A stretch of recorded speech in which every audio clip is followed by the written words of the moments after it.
the hope, the mikveh Yisrael is God. Kol ozvecha yegoshu. All who abandon him will be shamed. V'surai ba'aretz yikatevu. And all who turn away in the world will be doomed. Ki azvu, because they abandoned mikor mayim chayim et Adonai, because they abandoned the source of the living waters, which is God. Or it could be said that God is the source of is called mayim chayim. The source, mayim chayim is God, who is the source of all things. So the word mikveh means hope, but it also, also a mikvah is a ritual pool. And a ritual pool is what the ancient Israelites, and particularly the priests, used to purify themselves in when they reached a state of impurity by coming in contact with the dead. And in order to go into the temple and offer the offerings, they had to purify themselves in a mikvah. And there are 5 different levels of mikvahot, like powers of the mikvah. And the highest level is called mayim chayim, living waters. And living waters are like a river, like a lake, wherever there's water flowing in and out. And the ocean is the ultimate mayim chayim, living waters. And that's the only thing that can purify somebody from coming in contact with the dead. Now, we have a nice mikvah over here, and we still use it for ritual practices.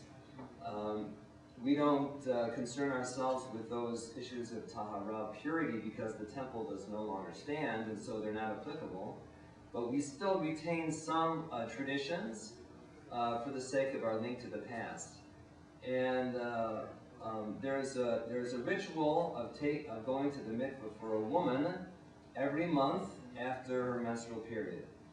And then after that final purification, then the couple's allowed to resume their marital relations.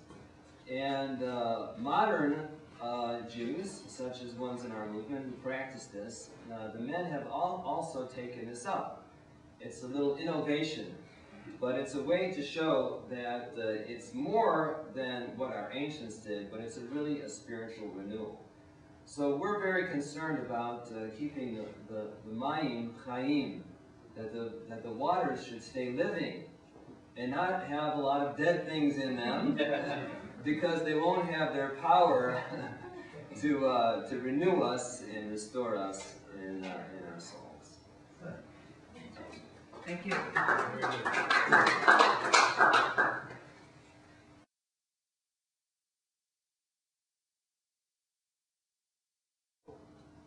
We're to value everything that we see and everything that we touch as a part of ourselves. So water plays a big part in Islam as far as the life-giving substance, the source of life. All life comes from water, according to the Quran. But you know, as human beings continue to grow, and I consider my life as a tremendous growth spurt today because of what I've heard here today. I didn't know this before. And I'm just thankful that Mona invited me to this and to be a speaker here, because I have truly grown today, and I'm looking at life from a different perspective, which leads me to my next point. This is the reason why we don't have the participation, because of ignorance. Ignorance plays a big part in what's going on, because before today, I didn't know what I know right now. I'm not the same person I was when I came into this room because of knowledge. Knowledge obligates you. And I think that as the religious leaders of the world, and we are the most powerful force, the religions of this world are the most powerful force. We have the most influence over anything in this world. We do. But until we start teaching our people, and I don't know of any religion that when they open the services every Sunday or every Saturday or every Friday, where they teach the moral aspect of life or teach ethics. I think that should be every Sunday, every Saturday, and every Friday, because I think the more people love themselves and see their brother, and look at their brother as themselves, that we'll start looking at nature the same way. We'll start looking at water. We'll start caring for the trees. We'll start caring for this. An unethical person or unmoral person will never care for God's creation the way it needs to be cared for, because that person really becomes a selfish person. And a selfish person can never love anything the way it needs to be loved.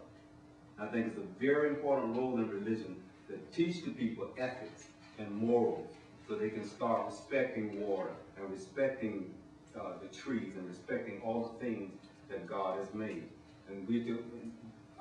One aspect I like to say is that out of all the things that God has created, God only created one thing in life that lies.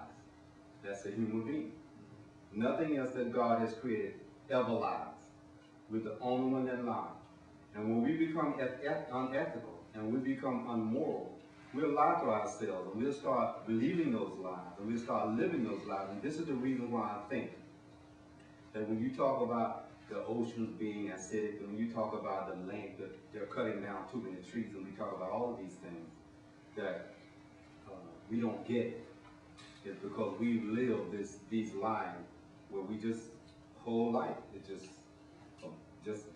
lies and concepts that we don't equate to creation itself.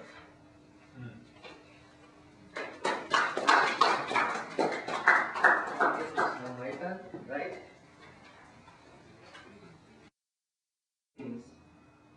Water, earth, ether or space, then air and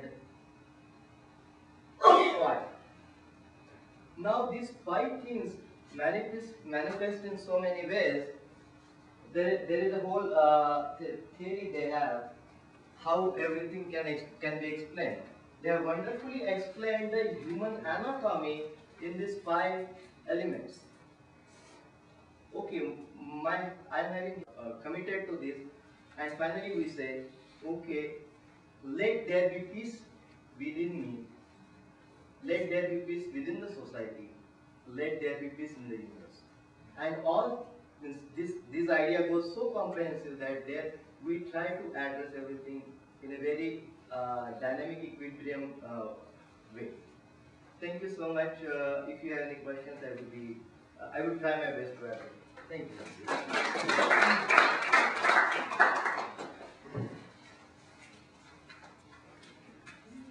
There's a popular Bible verse, the earth is the Lord and the fullness thereof. A lot of people forget there's a second verse in that song that talks about the earth was built on the foundation of the seas. It was built on the depths of the oceans. And if you think about building something with acid eating away at the foundation, I think we get at the crux of what the moral issue is and the issue of ocean acidification.